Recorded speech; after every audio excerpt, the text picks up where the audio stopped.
Hey, hello. Good morning, India. Good afternoon, England. And good evening in California, and good and bedtime in East Coast. Thank you for joining. My name is Raman Anamaraju. I'm the author of the book Science is Not a Subject, Science Must Be a Lifestyle. My colleague Jennifer Niemeyer is off today.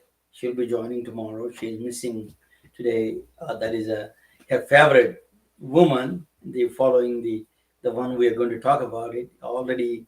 So she, she'll be joining again tomorrow. I this Friday night. As you know, for the last 30 years probably, I am like the Emilie de Chatelet, the person we're going to talk about. Party, never stayed at home, weekends, Fridays, go out, and dinners, dances, all kinds of things. So as the age progresses, as the vanity comes in, you understand the values of different values, different things.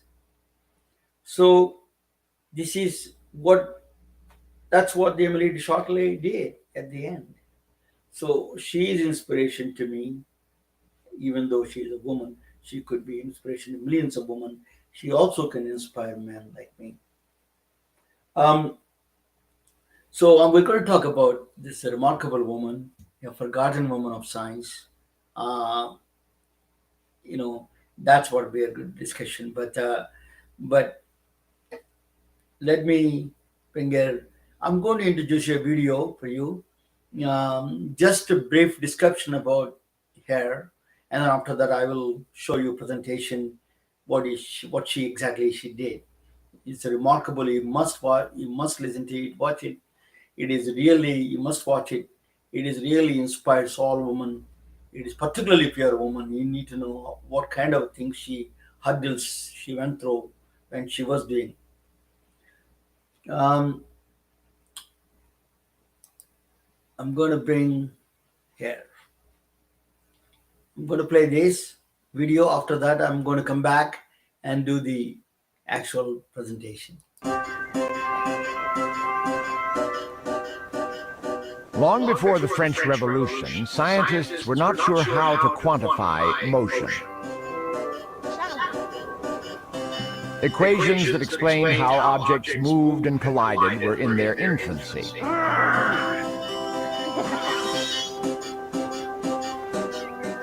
A crucial contribution to this subject would come from an unusual source.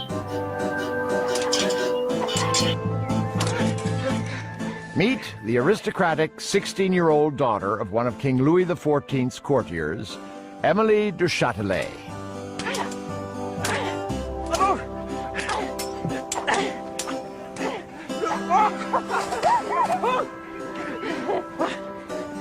Quickly! Father's coming.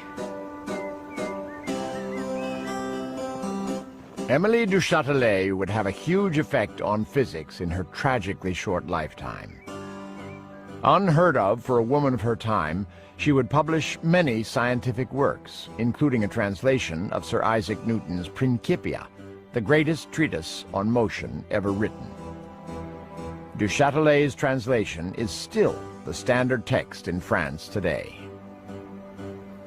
Musa mihi causas memora. Muse my memory code. O Muse, the causes and the crimes relate. What goddess was provoked, and whence her hate? For what offense the Queen of Heaven began to persecute so brave, so just a man? Do not be cross with your sister, because she persecutes many a just man. Only the other night, Emilie silenced the Duc de Louis when she divided a ridiculously long number in her head in a matter of seconds. You should have seen the incredulity on their faces when they realized Emilie was correct. Was it my sister's astounding intelligence or her boundless beauty that made their mouths gape, I wonder? Oh, well, yes, you have a point, monsieur. Monsieur, I thank you for your kindness. I fear, however, that my wit is only a curiosity to others. If only my mind were permitted opportunity. My dearest Emilie, you are blessed with intellect and courage. Use them both, and the world will fall at your feet. No. In one sense, she is a woman utterly out of her true time and place. She's a philosopher, a scientist, a mathematician, a linguist. She demands a freedom that women didn't begin to enjoy until over 150 years later. A freedom to study science, to write about it, and to be published. Du Chatelet married a general in the French army at age 19 and had 3 children. She ran a busy household, all the while pursuing her passion for science.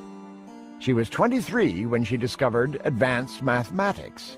She enthusiastically took lessons from one of the greatest mathematicians of the day, Pierre de Maupertuis. He was an expert on Newton, and she was his eager young student. It seems they had a brief affair. But then he set off on a polar expedition. Du Chatelet then fell passionately in love with Voltaire, France's greatest poet. A fierce critic of the king and the Catholic Church, Voltaire had been imprisoned twice and exiled to England, where he became enthralled by the ideas of Newton. Back in France, it wasn't long before he again insulted the king. Du Chatelet hid him in her country home. The poor little creature is devoted to him. Isolated far from Paris, Du Chatelet and Voltaire turned her chateau into a palace of learning and culture, complete with its own tiny theater, and all with the apparent blessing of her husband. Who is the There's a great deal of myth surrounding Du Chatelet and her love life, and most of it is very exaggerated. But her husband did accept Voltaire into his household, and he often went to Paris on behalf of Voltaire. He went to his publisher to plead Voltaire's case, to keep Voltaire out of jail. And it is also true that Emilie du Chatelet did have several affairs of a fleeting nature. Bravo, bravo! She created an institution to rival that of France's Royal Academy of Sciences. Many of the great philosophers, poets, and scientists of the day visited. Oh, monsieur, you are young. I hope that soon you will judge me for my own merits, or lack of them. But do not look upon me as an appendage to this great general, or that renowned scholar. I am in my own right a whole person, responsible to myself alone for all that I am, all that I say, all that I do. Du Chatelet learned from the brilliant men around her, but she quickly developed ideas of her own. Much to the horror of her mentors, she even dared to suspect that there was a flaw in the great Sir Isaac Newton's thinking.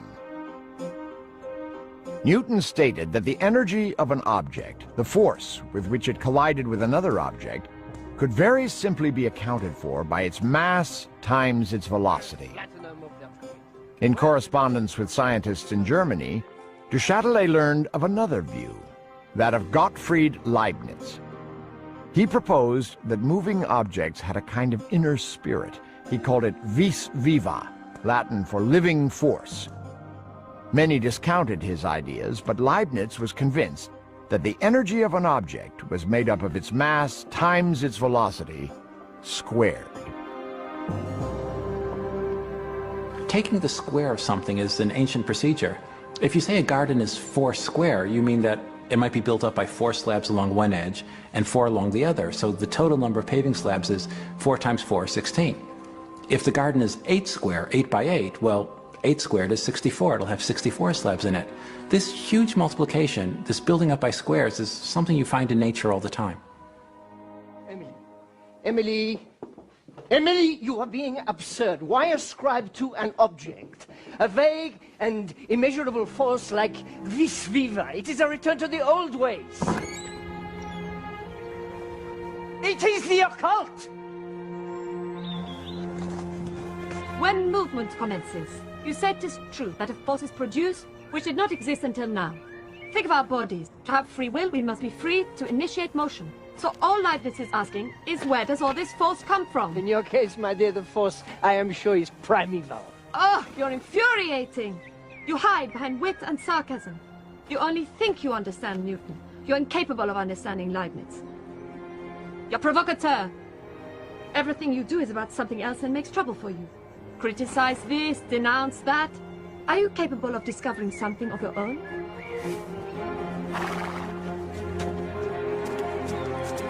I discovered you!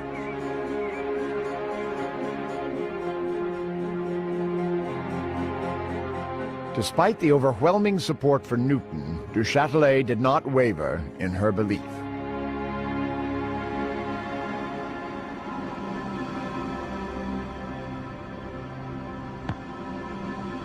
Eventually, she came across an experiment performed by a Dutch scientist, Willem Gravesand, that would prove her point. Gravesand in Leiden has been dropping lead balls into a pan of clay. Dropping lead balls into clay. How very imaginative. Using Newton's formulas, Monsieur Voltaire, he then drops a second ball from a higher height, calculated to exactly double the speed of the first ball on impact. So, monsieur, care for a little wager? Newton tells us that by doubling the speed of the ball, we will double the distance it travels into the clay. Leibniz asks us to square that speed. If he is correct, the ball will travel not 2, but 4 times as far. So, who is correct? Monsieur, I feel Mr. Newton's reputation dwindling ever so slightly. Oh, mon père, do not succumb to her. There is no earthly reason to ascribe hidden forces to this Dutchman's lead balls. Well, the ball travels 4 times further. Turns out, Leibniz is the one who was right. It's the best way to express the energy of a moving object. If you drive a car at 20 miles an hour, it takes a certain distance to stop if you slam on the brakes. If you're going 3 times as fast, you're going 60 miles an hour, it won't take you 3 times as long to stop. It'll take you 9 times as long to stop. Oh, well, it does seem worth consideration. Perhaps we might look over his calculations. I have already checked his figures. I am sure Leibniz is correct on this point. I intend to include a section on this matter in my book. Really? Do be careful, madame. Do you think the Academy is ready for such an opinion? Quite. We really should be careful. We? I see no reason to delay. There is no right time for the truth. Emilie du Chatelet published her Institutions of Physics in 1740, and it provoked great controversy. Voltaire wrote that she was a great man whose only fault was being a woman. In her day, that was a great compliment.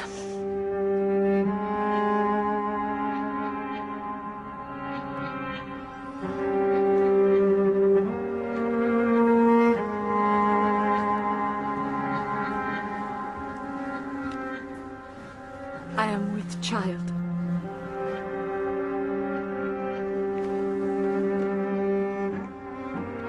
You are sure? Undoubtedly. 2 to 3 months. I'm afraid that... You are afraid? You should...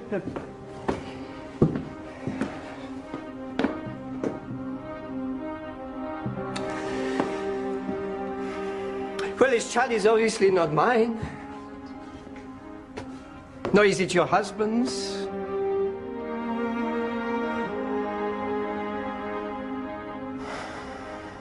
Oh, Emilie. Emilie du Chatelet knew that in the 18th century, for a woman to become pregnant at the age of 43 was really very dangerous. And all the while she was pregnant, she had terrible premonitions about what was going to happen. All her life, du Chatelet had tried to rise above the limitations placed on her gender. In the end, it was an affair with a young soldier that led to her demise. 6 days after giving birth to her 4th child, she suffered an embolism and died.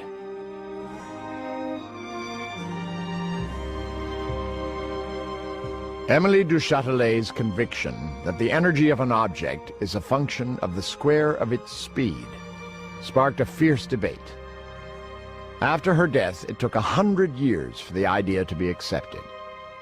just in time for Einstein to use this brilliant insight to finally bring energy and mass together with light.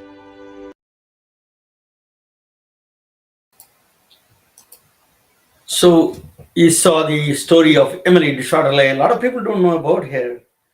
She's a truly a remarkable woman, a forgotten woman of science. And I'm going to explain a little bit, expand that what little bit what they said in that poem. And bear with me. I'm going to bring this. The technology is still challenging for us, but I'm trying my best. But Emilie de Chatelet is she's the genius of enlightenment. Enlightenment period is somewhere 1700 to 1800 between. There is a logic and reason took over the superstitions. That's the period they call it enlightenment period. She's one of the babies, like a baby boom generation. She's a generation of enlightenment generation. So she was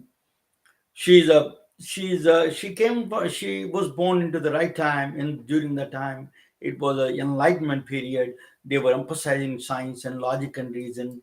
So she was, but she has a very dark side to her, or whatever you call it. It may not be dark for some people, but she's a sex addict. She admitted herself. So she said that I'm not investing any more time with any man. I'm going to use them. That's what she said.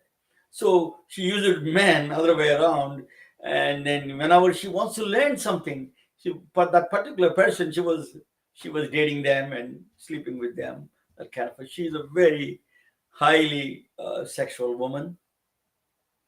She is another problem, gambling addict. She was a totally gambling addict, and she used to win a lot of times. That's what I understand. So why you were talking about this woman, but as you've seen before, her scientific achievements. So she's Manazotois is a French word. People sleeping with the two men and romancing two men same time, three people together. She was living actually in a house with a lover and a husband together in the France that was allowed during those days. I understand.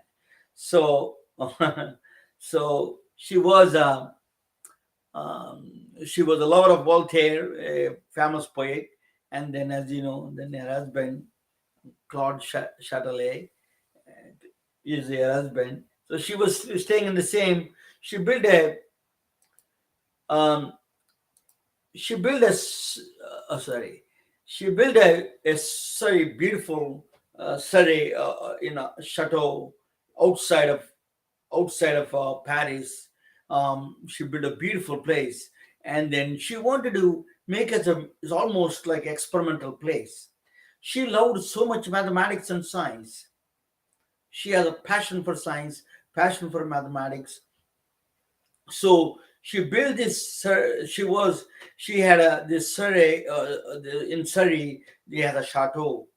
In chateau, she built in the underground. She built the entire experimental areas, and she mastered so many books. Is comparable to, they say, her books are. She came from aristocratic rich family, so money is not an issue for them. For her, so she bought so many books from a 27,000 books she had in the library. It is comparable to the Paris Library of Paris in the French Academy of Sciences. Library is bigger as big as French Academy of Sciences. She also imported equipment from London to experiment a lot of these things. So she is a woman of science all the way, in theory and practical in the experimental physicist. She's the experimental physicist. So she was a Jane. She was stood between two giants of science, Isaac Newton of England and then Albert Einstein. These two giants of science. She was in between. She Her formula, her idea of squared, that what I'm going to talk about. She challenged Newton. Newton was He was a very well known during the time. He invented calculus. He invented everything. He was very he was alive during that time. She was challenging him. She was like a king of sciences, but that is a big attention she is drawn. And then I tell you the connection between her and Einstein, even though they're not in the same period, but I will explain to you. So Newton wrote a book called Principia Mathematica. It is he gave the laws for the moving bodies. In the That's a distance science, a distance and the speed and the time, the relationship between those two, distance equal to science times sorry speed times speed times time. That's so if you why we need a calculus. What the reason he invented a calculus, Newton, is suppose I explained to my daughter one day. She asked me what is the calculus is, what is the reason for calculus. I explained to her. Suppose you're driving from your home in suburb of Atlanta to downtown Atlanta. If you go same speed, 50 miles per hour, you don't need a calculus.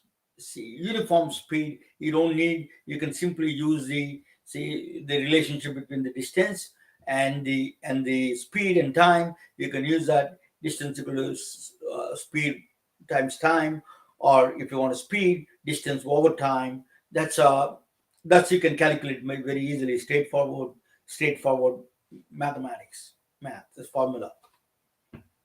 But the reason you need a calculus is suppose you go from Atlanta, from your home in suburb to the downtown Atlanta, you have to go 25 miles an hour in the small roads, and then you got 55 miles per hour in the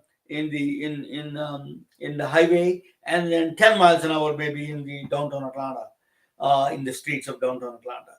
So this speed is changing. It's not a consistent. So that's where you need a calculus.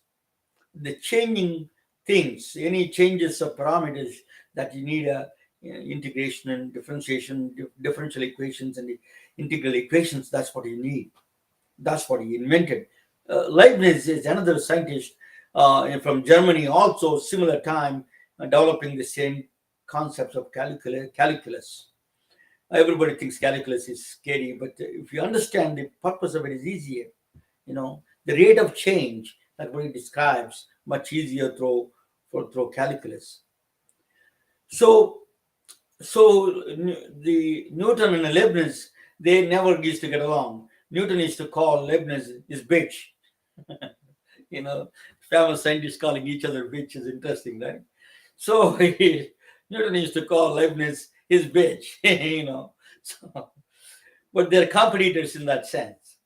So Newton is not a big talker; he's a very quiet guy, but he invented calculus. And very few people, when he invented calculus, only 15 people in the world understood its calculus. Actually, one of them is René Descartes, is another French mathematician and philosopher. Understood that. So he used to explain. He was explaining to Emilie de Chatelet the calculus part of it to her. So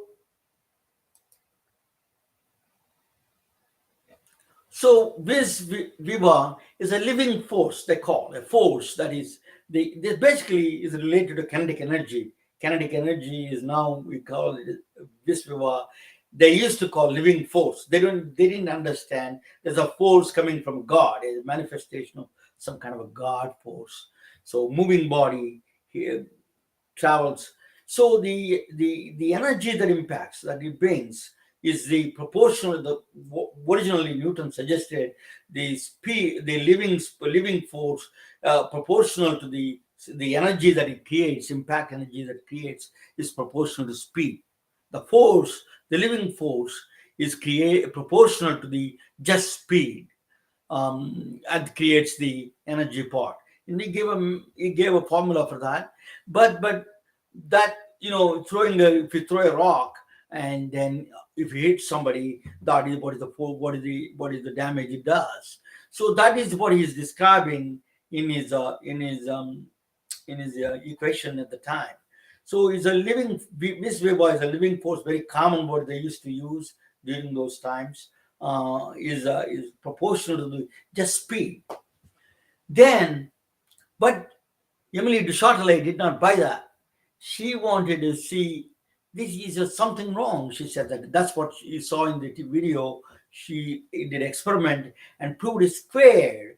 This is not just a V, it's squared. Mass times V squared is a force. That is what the force impact energy creates. That's what you're saying. If you go 20 miles an hour, the impact energy is not 20 times, is a 400 times. That's why it's even if you go small speed, the mass is higher. They're very high for the car, and then the mass and then squared velocity, squared speed, square makes it huge number. Square is always a powerful exponential number. That is, so you have to be so that creates impact energy. Even if you're going 30 miles an hour, you hit somebody, the impact energy is humongous and can kill people. So she found us that is interesting. She definitely decided, and then she put that board. She proved Newton is wrong, and think about that. She's the god of science. She proved him wrong, and she was admitted in the French Academy of Sciences, Italian Academy of Sciences. Her father was an Italian ambassador, so she was admitted in the Italian sciences. Even though during those times she was not, women are not allowed in science. They could not even enter scientific institutions for the meetings or anything like that, scientific conferences. So she used to dress like a man, get into. She wants to learn science. She used to get into. She was dressed as a man, and then get into these institutions, conferences to learn. That much passion she has. So that squared, that's the asteroid hits the suppose the Earth. That squared speed. That's why a small rock, half a mile rock can destroy the life on the Earth. That's a power because the kinetic energy speed squared. Squared is a very powerful. That's what you see in the atom bomb. Actually, the Einstein, you took that squared idea. He derived that equation to E equal to mc squared. Energy, if you destroy an atom, it creates a mass of the atom plus c squared, velocity of speed of light squared. That's what the equation is, a very famous equation, as you know. So there was a relationship between this. This is done. This is a inspiration. Definitely, there was something from Emilie de Chatelet connection with Einstein. That is. So why atom bombs are so produces so much energy? Because c squared, that c is equal to 186,000 miles per second. Think about squared of that. It is a huge number. That's why atomic, even if you destroy a small atom, the amount of energy it produces is humongous because of the squared. That is what the squared part truly the credit goes to Emilie de Chatelet. So she was a great mother. She has 4 children, 3 or 4 children. She was teaching them math for them. She was tutoring them math and science. And one day she saw her math books and said, they don't know how to teach this math to the kids. She wrote the entire book for children, math book. She is that good. She was a great mother. And and when somebody was writing autobiography or herself, uh, somebody wrote the other by autobiography.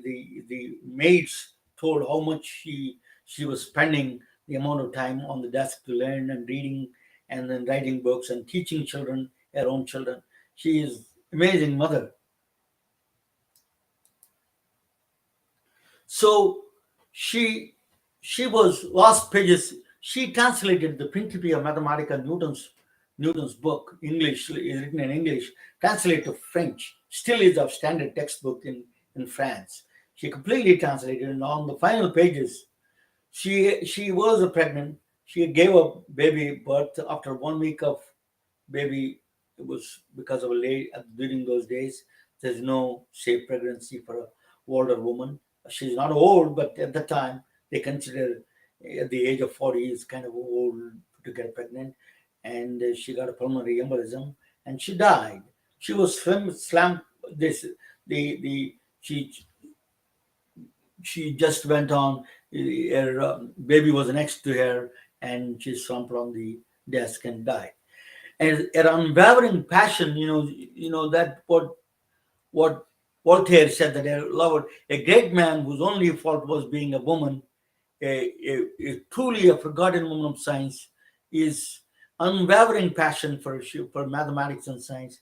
We I don't know why the some of the religious institutions wanted to ignore her because of her sexual behavior, and then they kept their things under the radar. We don't know for a long time. A lot of people don't know about her because of that reason. If Richard Feynman was in strip clubs, he is an extremely popular and famous guy, but Emilie de Chatelet was staying with the two guys, and that was a problem. And then the religious institutions, did not let her shine. But the woman, she did not. She was a truly a passionate woman of science. Her devotion to math and science is for the inspiration to millions of women. Should be inspiration to millions of women. And still, we have problem the woman getting into the sciences. I think people like Emilie de Chatelet would be light to all young women and everybody, even for men. In my view, it is truly a remarkable, a forgotten woman of science. We need to bring to the upfront of the table. I'm going to show you a video because Jennifer is not here. I'm going to show you a quick video on these things, and then just give me 1 second.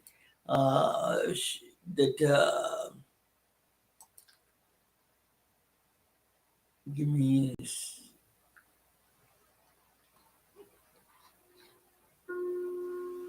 Okay. So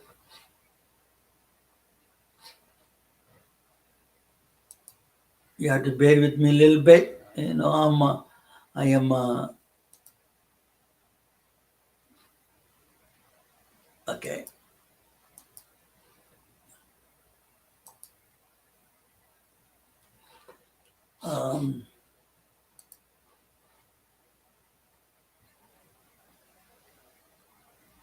Okay. I'm going to play this and see if we can. Science is real. We brought vaccines with unprecedented speed to face the present global pandemic. But it is not possible without the help of great giants of science and medicine from the past. We are retelling their stories through our patented designs that can be worn on scrubs, t-shirts, printed on conference bags, and endless other promotional materials. Daily Wear for Medicine is the first ever of its kind to create curiosity in medicine through visual art. We at MedBricks are celebrating unsung heroes of the past who made enormous contributions to the field of medicine through our unique campaign called Daily Wear for Medicine. This is Jennifer, Vice President of Branding at MedBricks. Microsoft founder Bill Gates says, reading about history of science and learning about scientists of the past are an integral part of understanding and appreciating the true science. If you want to learn science, reading the history of scientists and the story of scientists about when they were confused and what tools or insights allowed them to make the progress they made. So you have the timeline, or you have the map, or you have the branches of science and what's known and what's not. So incremental knowledge is so much easier to maintain in a rich way. Talking about scientists, Marie Curie certainly is on top of the list. Despite public shaming about her affair with a colleague, she won the Nobel Prize twice. twice. She designed the first ever medical mobile x-ray trailer called Petite Curie. It saved countless lives during World War I and subsequent wars. She was a prolific scientist and a true feminist of her time. C.V. Raman, scientist from India, and his discovery, called Raman scattering, is fast becoming an invaluable instrument of a diagnostic tool in medical imaging. His discovery is omnipresent in every area of medicine. Paul Dirac of England scribbled a mathematical equation that paved the way for present-day medical wonder called positron emission tomography. It is referred to as PET scan, which is widely used in detecting tumors and cancers with the utmost precision. History might have forgotten Dr. Yelapragada Subbarao, but his contributions to the world of medicine is hidden everywhere. This Indian-born medical scientist created the first ever chemotherapy drug called methotrexate that saved countless children with leukemia. Now, the drug is being widely used for other types of cancers.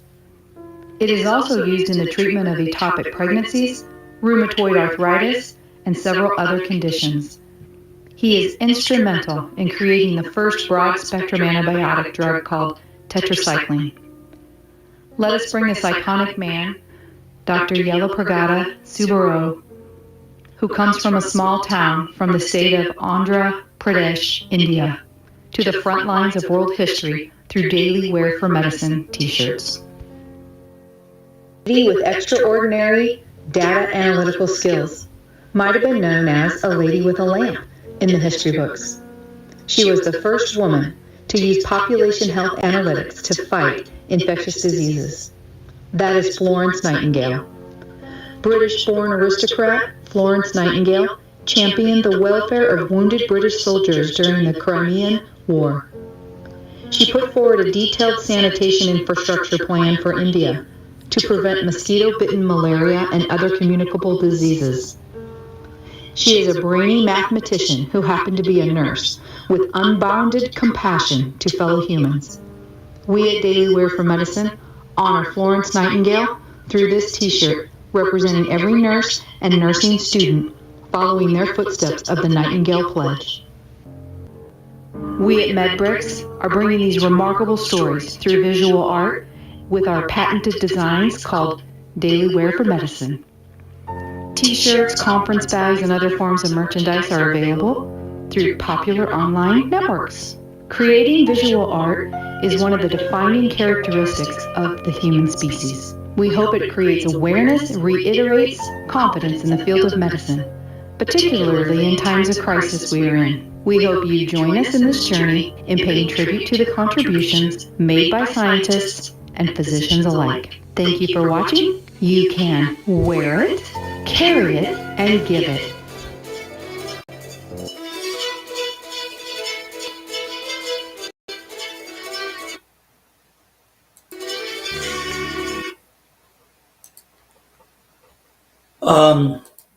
Thank you all for joining. See you tomorrow. We may, Jennifer may go. My job is to make college easier because students have a lot. Okay, I need to stop sharing it. Yeah. So, okay. Thank you for all joining, and I hope you support us with all these things. We are really trying to bring it back, the real true science, not the demigods of technologies. We want to really celebrate the true gods of science, true heroes of science. Not they're not gods, true heroes of science. We want to celebrate. Thank you all for joining. See you tomorrow, 9 p.m.